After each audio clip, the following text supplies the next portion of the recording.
હિંમતનગરમાં કોંગ્રેસની જન આક્રોશ યાત્રાનો વિરોધ થયો છે।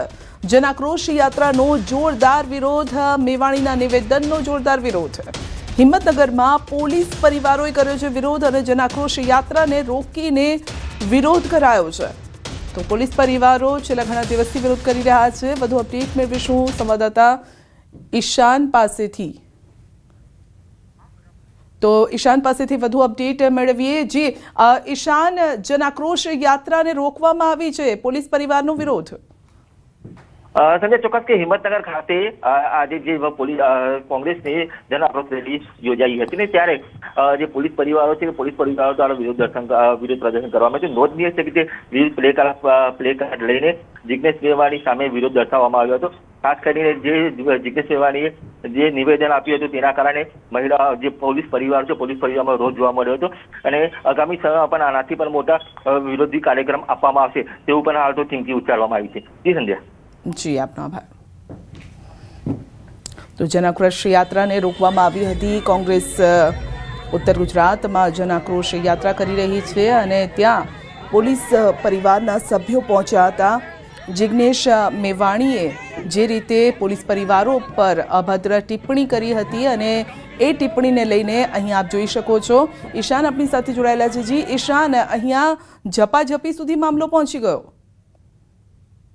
ચોક્કસ ખાસ કરીને વાત કરવામાં આવે તો ઝપાઝપી સુધીનો મામલો પહોંચ્યો હતો। ખાસ કરીને જે યાત્રા નીકળી રહી હતી તે દરમિયાન જ જે મહિલાઓએ અચાનક જ રસ્તા ઉપર ઊભી થઈ ગઈ હતી પ્લે કાર્ડ લઈને વિરોધ પ્રદર્શન અને સૂત્રોચ્ચાર કરી રહ્યા હતા। તો તે વખતે પણ જે કોંગ્રેસ કાર્યકરો અને મહિલાઓ સાથે થોડી ઝપાઝપી પણ સર્જાઈ હતી।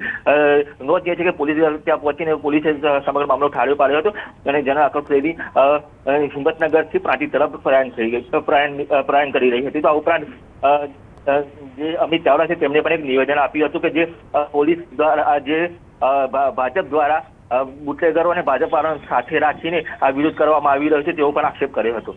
જી, અહીંયા દ્રશ્યોમાં પણ દેખાઈ રહ્યા છે અમિત ચાવડા પણ કંઈક બોલી રહ્યા છે અને તેમના ચહેરા પર એક ઉગ્રતા પણ જોવા મળી રહી છે। આ ચર્ચા શું ચાલી રહી છે?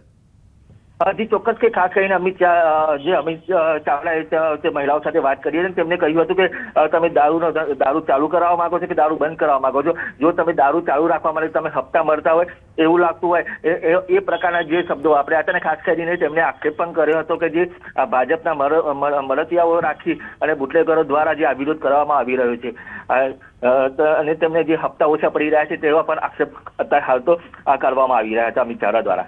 જી ઈશાન, એનો મતલબ એ છે કે તેઓ એવું કહેવા ઈચ્છી રહ્યા છે કે આ જે વિરોધકર્તાઓ છે તે પોલીસ પરિવારના નહીં પરંતુ બુટલેગર પરિવારમાંથી આવતા લોકો છે।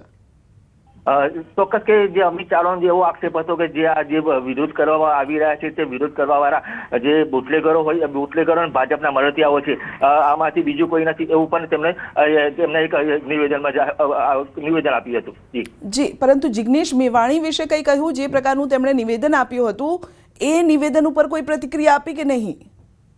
જી ચોક્કસ કે જિગ્નેશ મેવાણીના નિવેદન ઉપર કોઈ પ્રતિક્રિયા હાલ તો આપી નથી પરંતુ જે દારૂ અને જુગારના જે અડ્ડાઓ ચાલી રહ્યા છે તેના વિરોધમાં જે આ જન આક્રોશ રેલી નીકળવામાં આવી રહી છે અને જે આજના યુવાનો બગડી રહ્યા છે જે મોતને ભેટી રહ્યા છે જે દારૂ અને જુગારના અને આના કારણે તેના લીધે આ પ્રકારનો જે જન આક્રોશ રેલી નીકાળવામાં આવી છે અને તેનો વિરોધ પણ યોગ્ય કરવામાં આવી રહ્યો છે।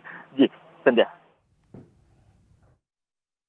જે જિગ્નેશભાઈએ જે શબ્દો વાપર્યા એમને કીધું કે પોલીસના પટ્ટા ઉતારી દઈએ એ ખોટું છે। અમને એ વાતથી વિરોધ છે, અમે એના માટે અહીં આવ્યા છીએ। આજે અહીં રેલીમાં ઊભા હતા તો જે એમના કોંગ્રેસના કાર્યકર્તા એમને બી અમારી ઉપર ખુદ મારી ઉપર ધક્કા મુક્કી કરી છે। એમને બધી લેડીઝોને